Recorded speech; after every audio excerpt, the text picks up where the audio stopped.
वह तो यहाँ आने का नाम ही नहीं ले रहा, तुम तो खाने का नाम ही नहीं ले रहे, हम तो बैठने का नाम ही नहीं ले रहे, नेहा तो खाना बनाने का नाम ही नहीं ले रही। तो यहाँ कॉमन क्या है, यहाँ कॉमन है कि कर्ता यहाँ किसी कार्य को करने का नाम ही नहीं ले रहा, यानी कोई कार्य को कर ही नहीं रहा, वो नाम ही नहीं ले रहा, वो कर ही नहीं रहा। आज हम ऐसे ही वाक्य को इंग्लिश में बनाना सीखने वाले हैं जहां कॉमन रहेगा कि कर्ता किसी कार्य को करने का नाम ही नहीं ले रहा, यानी किसी कार्य को कर ही नहीं रहा। और इतनी आसानी से सिखाऊंगा कि आपको इस क्लास को करने के बाद से ऐसे वाक्य को इंग्लिश में बोलना आ जाएगा, और आज से ही यानी क्लास को करने के बाद से ही इंग्लिश में बोलना भी ऐसे वाक्य को शुरू कर दोगे। और हाँ गाइज, मैंने आपके लिए कोर्स भी तैयार किया है जो कि टोटल 300 इंग्लिश सेंटेंस फॉर्मूला का एक कोर्स है, जो आपको मिल रहा है मात्र 150 रुपीज में। मुझे इस नंबर पे आप कांटेक्ट कर सकते हो। अब इस पीडीएफ में फॉर्मूले में दिया हुआ है 300 फॉर्मूले, और हर फॉर्मूले के साथ में आपको एग्जाम्पल के साथ समझाया गया है, जिसके आधार पर आप आसानी से ऐसे 300 वाक्य को बनाना सीख सकते हो और बोलना भी शुरू कर सकते हो।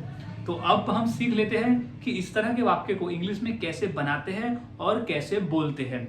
तो सबसे पहले हमें समझ लेना होगा फॉर्मूले को, कि वो कौन सा फॉर्मूला है जिसके आधार पर हम इस तरह के वाक्य को बनाकर बोलते हैं। तो सबसे पहले हम लिख देते हैं सब्जेक्ट। सब्जेक्ट यानी होता है कर्ता। पिछले कई क्लासेस में हमने देखा है कि सब्जेक्ट क्या होता है। तो सब्जेक्ट होता है I, you, we, they, he, she, it, या किसी का नाम, जैसे राजेश और नेहा, कोई भी नाम हो सकता है, वो हम सब्जेक्ट में लिखते हैं। अब सब्जेक्ट वही व्यक्ति है जो किसी कार्य को करने का नाम नहीं ले रहा। सब्जेक्ट वही है जो किसी कार्य को करने का नाम नहीं ले रहा। अब सब्जेक्ट के बाद हम एम, इज और आर को लगाते हैं। अब ऐसा नहीं है कि हर सब्जेक्ट के साथ में हम एम, इज और आर को लगाएंगे। कुछ पर्टिकुलर सब्जेक्ट के साथ में हम एम लगाते हैं, किसी के साथ में इज लगाते हैं और किसी के साथ में आर लगाते हैं। ये सब हमने पिछले क्लासेस में पढ़ चुका है। तो आगे जब हम प्रैक्टिस करेंगे तो बताऊंगा कि किस सब्जेक्ट के साथ में हम एम लगाते हैं, किसके साथ में इज लगाते हैं और किसके साथ में हम आर का प्रयोग यहाँ करते हैं। अब इंपॉर्टेंट याद रखने वाला पॉइंट है कि नॉट रेडी टू। यहाँ नॉट रेडी टू का ही मतलब होता है कि नाम नहीं ले रहा, नाम नहीं ले रही। यहाँ नॉट रेडी टू का ही मतलब होता है कि नाम नहीं ले रहे, नहीं, वो तैयार ही नहीं है। Not ready to, not ready to याद में रख लेना है, इसे रट लेना है कि not ready to, not ready to रट लेना है। Not ready to, not ready to, not ready to, not ready to. अब प्लस V1। अब किस क्रिया को करने का नाम नहीं ले रहा, वो V1 में आ जाएगा। V1 यानी होता है क्रिया का पहला रूप। अब ये क्रिया जो है वो सिचुएशन के हिसाब से बदलेगी। क्रिया जो है वो सिचुएशन के हिसाब से बदलेगी, वो कुछ भी हो सकता है जो आपको बोलना है। अब ऑब्जेक्ट यानी बचा हुआ भाग। तो कंप्लीट हमारा फॉर्मूला हो रहा है subject M is R plus not ready to plus V1 plus object. अब हमने फॉर्मूले को समझ लिया। अब हम आगे फॉर्मूले के आधार पर वाक्य को इंग्लिश में बनाना सीखते हैं। तो सबसे पहले हमारा वाक्य है, वह तो यहाँ आने का नाम ही नहीं ले रहा। वह तो यहाँ आने का नाम ही नहीं ले रहा। तो वह की इंग्लिश क्या हो जाएगी, ही। तो ही के बाद हम लगाते इज। तो ही इज, अब क्या लगाते हैं, नॉट रेडी टू। तो he is not ready to, he is not ready to, यानी नाम नहीं ले रहा। तो he is not ready to कहाँ आने का, यहाँ आने का। तो कम, कम यानी होता है आना। तो V1 फॉर्म हमारा कम हो गया। अब यहाँ तो हियर, कम हियर। तो he is not ready to come here. Next वाक्य है, तुम तो खाने का नाम ही नहीं ले रहे। तुम तो खाने का नाम ही नहीं ले रहे। तो क्या हो जाएगा, तुम को हम लगाते हैं यू, फिर बोलते हैं हम यू के साथ हम लगाते हैं आर। तो यू आर, फिर नॉट रेडी टू। तो you are not ready to, you are not ready to यानी नाम नहीं ले रहे। तो नॉट रेडी टू क्या करने का, खाने का। तो नॉट रेडी टू ईट यानी तुम तो खाने का नाम ही नहीं ले रहे। तो you are not ready to eat. तो इस तरह से वाक्य बनाते हैं और बोलते हैं। कुछ और वाक्य देख लेते हैं, जैसे हम तो बैठने का नाम ही नहीं ले रहे।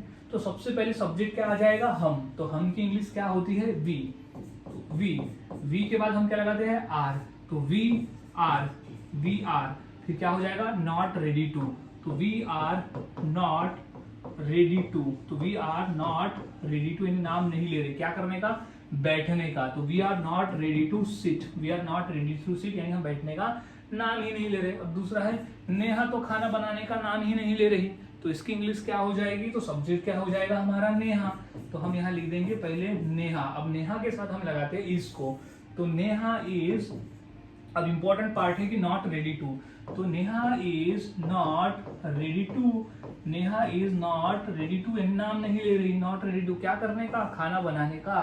तो क्या हो जाएगा, कुक। तो Neha is not ready to cook यानी नेहा खाना बनाने का नाम ही नहीं ले रही। सो गाइज, इस तरह से वाक्य बनाए जाते हैं और बोले जाते हैं। काफी आसान है, बस आपको फॉर्मूले को याद में रखना होता है।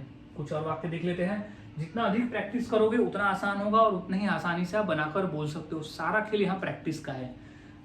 नेक्स्ट है, वह तो सीखने का नाम ही नहीं ले रहा। उसे मैं सिखा रहा हूँ लेकिन वो तो सीखने का नाम ही नहीं ले रहा, तो इसकी इंग्लिश क्या हो जाएगी? सबसे पहले सब्जेक्ट देख लेते हैं। सब्जेक्ट है वह, तो नहीं ले रहा तो वह है, तो लड़की है। चलो इसको बना देते हैं, हमने ही देख लिया तो अब शी बना देते इसको। तो वह तो सीखने का नाम ही नहीं ले रही कर देते इसको, ले रही तो हो जाएगा वह क्या हो जाएगा? शी, क्योंकि रही है तो हम लिख देंगे शी इज। अब सी के बाद हम लगाते इज अब क्या हो गया? नॉट रेडी टू, तो she is not ready to यानी नाम नहीं ले रही। She is not ready to सीखना, तो learn. She is not ready to learn यानी वह तो सीखने का नाम ही नहीं ले रही। अब नेक्स्ट है, बारिश तो रुकने का नाम ही नहीं ले रहा, तो इसकी इंग्लिश क्या हो जाएगी? तो यहां हो जाएगा बारिश, सब्जेक्ट जो है वो बारिश हो जाएगा, तो क्या हो जाएगा? रेन इज नॉट रेडी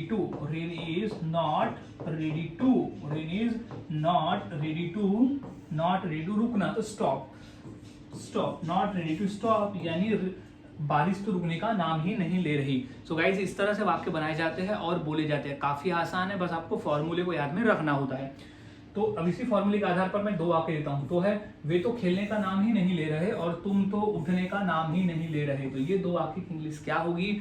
मुझे कमेंट सेक्शन में जरूर बताएं। और वाक्यों की प्रैक्टिस करते रहे। जितना अधिक प्रैक्टिस करोगे उतना आसान होगा और उतने ही आसानी से आप वाक्य को बनाकर बोल सकते हो। सो मिलता हूँ गाइज ऐसे ही और नए फॉर्मूले के साथ अगली वीडियो में। तब तक के लिए चैनल के साथ बने रहे, वीडियोस को देखते रहे और इसी तरह से इंग्लिश सीखते रहे।